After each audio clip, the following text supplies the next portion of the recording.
Sejam bem-vindos a mais um estudo bíblico. É um prazer estar aqui com você para juntos entrarmos na palavra de Deus e cavarmos fundo, descobrirmos os propósitos que Deus tem para a nossa vida. Já que vamos estudar a Bíblia, nada melhor do que pedir sabedoria divina. Ele é o que inspirou todas as Escrituras, e é importante termos a ajuda de Deus para compreendermos a verdade tal qual ela está nas Escrituras. Vamos orar? Bondoso Deus, chegou o nosso momento de estudar a Tua Palavra. Por favor, Senhor, que o Teu Santo, Divino Espírito Santo, possa nos capacitar, possa preparar a nossa mente, nos instruir, para que nós possamos aprender qual é a tua vontade para as nossas vidas. Fala ao nosso coração, nós te pedimos em nome e pelos méritos e pelo amor de Jesus. Amém. O estudo de hoje, nós vamos falar sobre o céu. E o céu, o novo céu e a nova terra, é o anseio de todos os povos.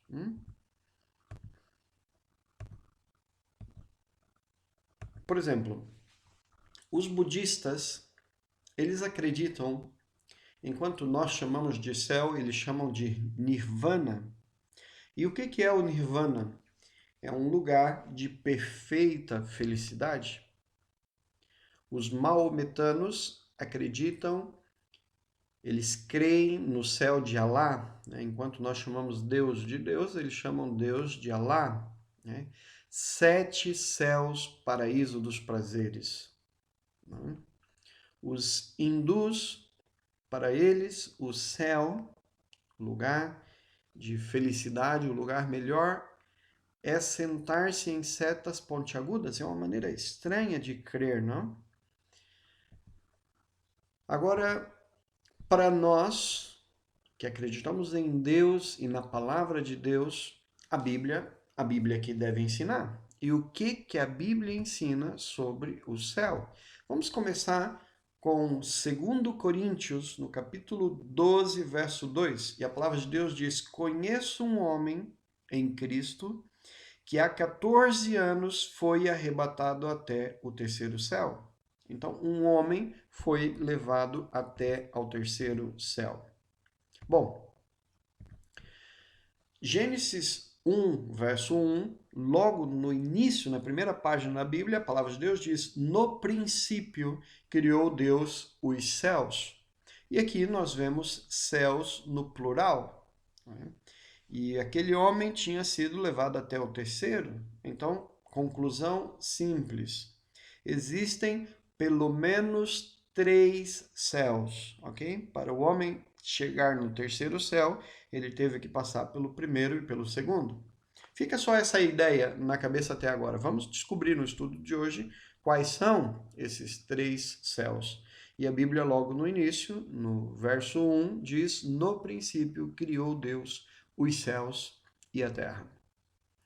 Bom, aonde é então o primeiro céu?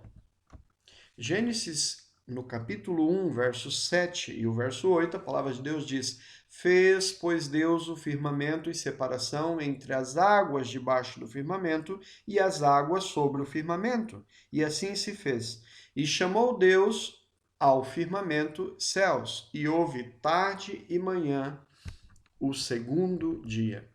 Então, aonde é que é o primeiro céu? Gênesis 1, verso 20, é mais claro. Voem as aves sobre a terra, sobre o firmamento dos céus. Então, o primeiro céu é esse que, quando nós olhamos para cima, né, encontramos as nuvens. Chamamos de céu atmosférico. Então, o primeiro céu é o céu atmosférico. Bom, se o primeiro céu é o céu onde voam as aves, e hoje podíamos dizer os aviões, né? Aonde é o segundo céu? Aonde é o segundo céu? E o livro de Salmos, no capítulo 8, verso 3 e 4, nos ajuda a compreender aonde fica o segundo céu. quando contemplo os teus céus, obra dos teus dedos, e a lua e as estrelas que estabeleceste, que é o homem, que dele te lembres? Então, o segundo céu é o céu astral. Então, o primeiro céu é onde os nossos olhos conseguem ver, ok? É esse que está aqui mais perto de nós.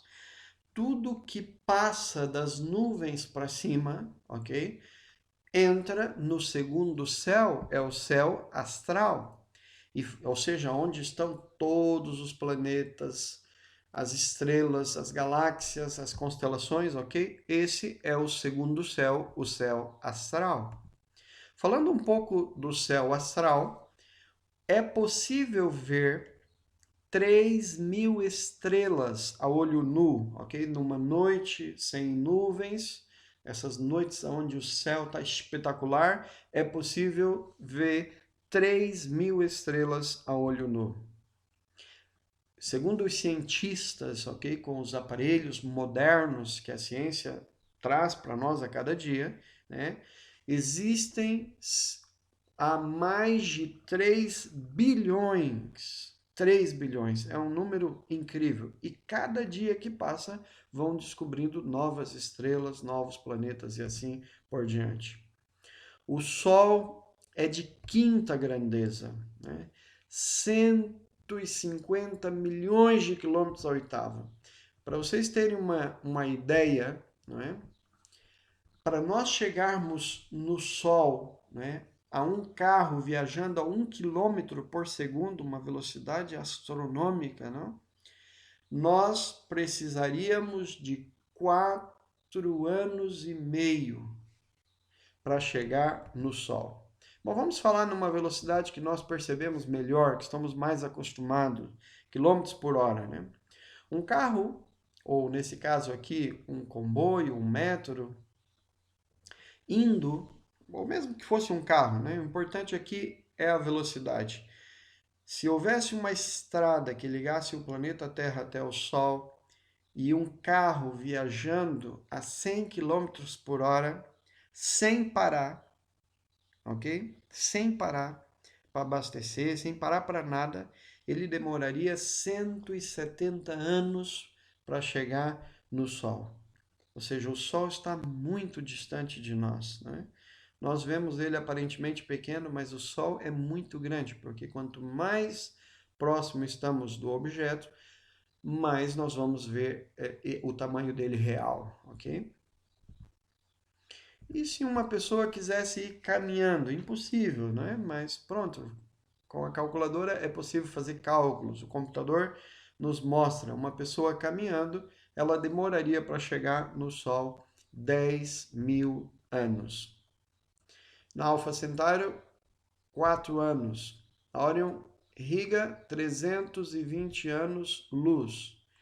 E o homem só pisou na Lua, e mesmo assim tem muitas pessoas que não acreditam, não é? Eu, particularmente, tenho as minhas dúvidas.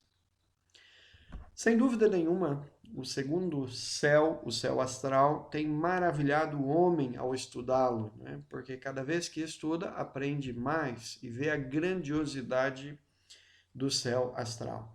Mas para nós, no estudo de hoje, o que mais nos importa é falar sobre o terceiro céu, né? E qual é o terceiro céu?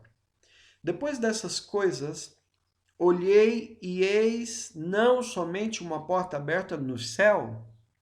E vejam bem que enquanto nós falávamos sempre de céus no plural, agora é um céu no singular, um lugar único, um lugar específico.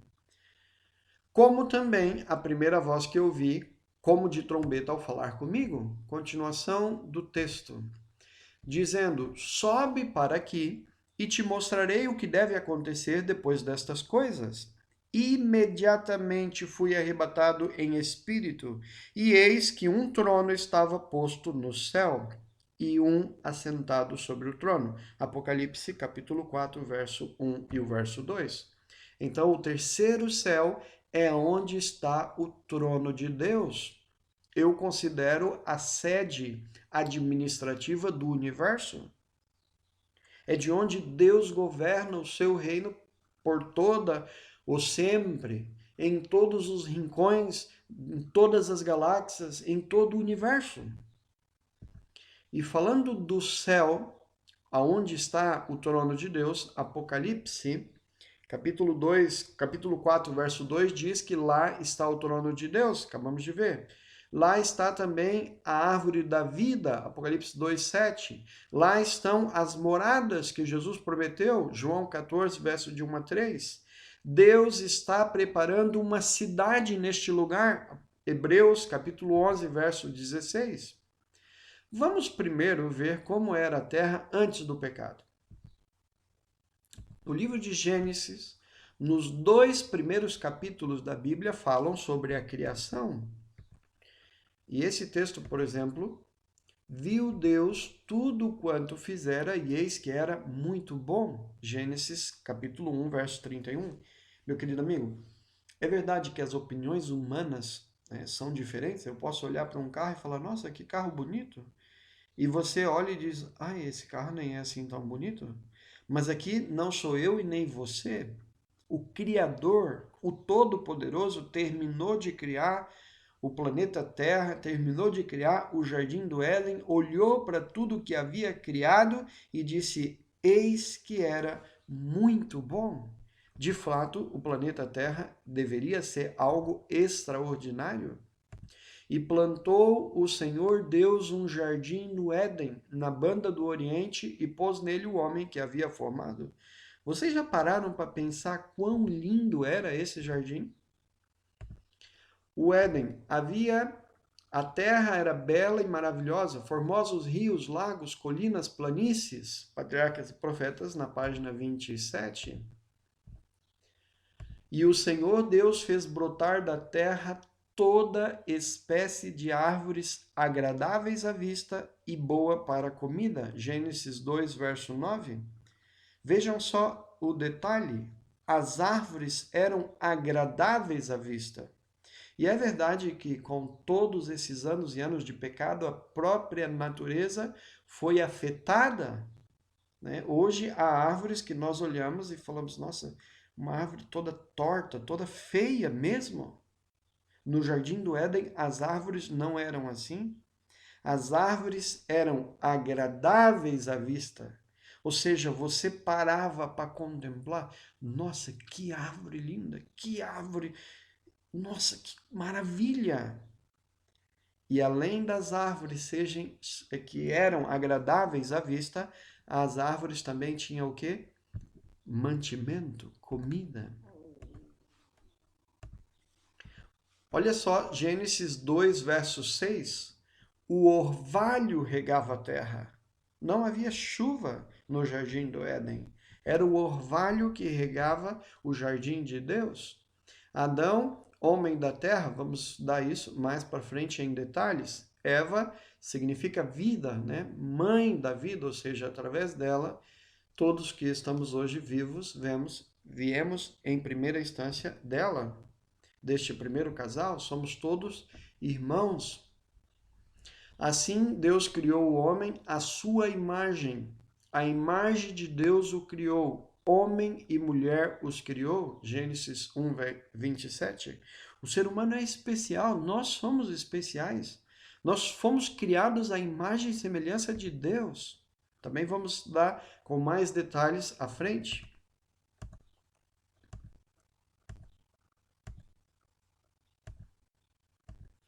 As leis e operações da natureza que têm incitado o estudo dos homens durante 6.000 anos estavam-lhes abertos à mente? Meus amigos, já parou para pensar Deus ensinando para Adão e Eva os detalhes do jardim? Satanás queria estragar tudo isso e, infelizmente, ele conseguiu. Recordamos Gênesis 3, verso 1, mas a serpente mais sagaz que todos os animais selváticos que o Senhor Deus tinha feito, disse a mulher. É assim que Deus disse, não comereis de toda árvore do jardim, colocando dúvida na mente da mulher. Do fruto das árvores do jardim podemos comer, mas do fruto da árvore que está no meio do jardim, disse Deus, dele não comereis nem tocareis nele, para que não morrais. Eva sabia bem o que Deus tinha dito e, mesmo assim, duvidou de Deus e preferiu acreditar na serpente. E foi assim que o pecado entrou no jardim do Éden. E qual foi a consequência? Gênesis 3, verso 23. O Senhor Deus, por isso, o lançou fora do jardim do Éden, a fim de lavrar a terra de que fora tomado. Claro que Deus não abandonou o ser humano à sua própria sorte. Antes mesmo da criação do ser humano, Deus já tinha um plano. E o plano do resgate foi colocado em prática, conforme já vimos aqui nos nossos estudos, nos estudos anteriores. Romanos 5, verso 19. Pois como pela desobediência de um só homem, muitos foram feitos pecadores, assim pela obediência de um, muitos serão feitos justos. Está falando de Jesus, obviamente. Sede vós também pacientes e fortalecei o vosso coração, pois a vinda do Senhor está próximo. Tiago 5, verso 8. Deus sabe que a nossa vida nesse mundo de pecado não é fácil. E Ele deseja nos livrar, Ele deseja nos levar para um lugar muito melhor. E é muito importante que tenhamos paciência nesse momento de aflição que temos vivido. Segundo Timóteo, capítulo 4, verso 8, a palavra de Deus diz: já agora a coroa da justiça me está guardada, a qual o Senhor, reto juiz, me dará naquele dia, e não somente a mim, mas também a todos quantos amam a sua vinda. É por isso que é muito importante nós aguardarmos, esperançosos, que a vinda do Senhor Jesus vai resolver todos os nossos problemas. Fazendo um resumo dos últimos estudos que temos feito. 1 Tessalonicenses 4, verso 13 a 18, mostra-nos que os salvos vivos e os ressurretos, os que vão ressuscitar, são levados para o céu. No céu reinarão com Cristo durante 1000 anos, Apocalipse 20, verso 4 a 6. Após os 1000 anos, a Nova Jerusalém vai descer do céu, Apocalipse 21, verso 2. Pecado e pecadores serão destruídos, Apocalipse 20, verso 7 a 10. Deus cria um novo céu e uma nova terra, onde para sempre os salvos habitarão. Apocalipse 21, verso e capítulo 22. Então dirá o rei aos que estiverem à sua direita: vinde, benditos de meu Pai, entrai na posse do reino que vos está preparada desde a fundação do mundo. Mateus 25, verso 34. Vi também a cidade santa, a nova Jerusalém que descia do céu da parte de Deus, ataviada como uma noiva, adornada para o seu esposo. Apocalipse 21, verso 2. Nós, porém, segundo a sua promessa, aguardamos novos céus e uma nova terra, nos quais habitam a justiça, segundo Pedro, capítulo 3, verso 13. Vi novo céu e uma nova terra, pois o primeiro céu e a primeira terra passaram. Apocalipse 21, verso 1. Os dois últimos capítulos da Bíblia falam da nova terra. Um lugar real, embora renovada, permanecerá familiar. Jesus estará conosco, João 14. Ninguém mais ficará doente, Isaías 33, verso 24. Não haverá mais morte nem dor, Apocalipse 21, verso 4. Teremos a árvore da vida e vamos poder comer dos seus frutos, Apocalipse 22, verso 1. E adoraremos a Deus pessoalmente. Nós já não vamos na igreja para ouvir um pastor, um padre falar, nós vamos à igreja para ver Jesus Cristo falar conosco. Vai ser extraordinário estarmos na presença de Deus. Adoraremos a Deus pessoalmente, Isaías 66, verso 23. Os animais serão mansos, Isaías 65, 25. Haverá paz e alegria por todos os lugares, Isaías 35, verso 10. O rio da vida, Apocalipse 22, verso 1. Os redimidos não estarão confinados dentro dos muros da Nova Jerusalém. Eles herdarão a terra, poderão deixar seus lares na cidade e dirigir-se-ão ao campo, onde projetarão e construirão os lares de seus sonhos, suas casas de campo. Plantarão vinhedos e colherão seus frutos. Vemos isso indicado em Isaías 65, verso 21. Ah, meus queridos, já imaginou você ter uma casa na cidade e outra no campo? Que extraordinário! Poder plantar a sua vinha para colher os seus frutos sem se preocupar que tem que vender os melhores para esse ou para o outro. Não, para você desfrutar 100% do trabalho das tuas mãos. Que coisa extraordinária, que maravilha! A capital será a cidade de paz, a nova Jerusalém. Ah, meus amigos, seu construtor é Deus. O ser humano faz cidades maravilhosas, não há dúvida, mas já pararam para pensar numa cidade onde o construtor é o próprio Deus? Hebreus 11, verso 10. Seu trono estará no centro dessa cidade, Apocalipse 22, verso 1. O muro é de jaspe, Apocalipse 21, verso 17. A cidade é de ouro, ouro puro, Apocalipse 21, 18. As ruas de ouro, Apocalipse 21, 2. As 12 portas de pérola, Apocalipse 21, verso 21. Os seus servos o servirão, contemplarão a sua face e na sua fronte estará o nome dele, Apocalipse 22, verso 3 e o verso 4. As portas não se fecharão, não vai haver roubo, não vai haver preocupação, meus amados, Apocalipse 21, verso 25. A cidade tem o tamanho de 12 mil estádios, 600 quilômetros de cada lado, Apocalipse 21, verso 25. Não precisa nem de sol e nem da lua. Por quê? Porque a glória de Deus ilumina os seus filhos. Ampliar-se-ão todas as capacidades. Todos os tesouros do universo estarão abertos ao estudo dos remidos de Deus. Nós não podemos perder o céu por nada nesta vida. Quem é que não pode entrar lá, meus amigos? Deus é muito claro, ok? Os medrosos, os incrédulos, os abomináveis, os homicidas, os adúlteros, os feiticeiros, os idólatras, os mentirosos. Apocalipse 21, verso 8, está aqui a lista daqueles que não podem entrar no céu. Por favor, se você se identifica com alguma dessas características, peça misericórdia da parte do Senhor. O Senhor tem poder de nos transformar. O Deus que fez o universo pode transformar o coração do ser humano. Deus tem poder de fazer um milagre na nossa vida, de nos prepararmos para a eternidade. Você não pode perder esse encontro.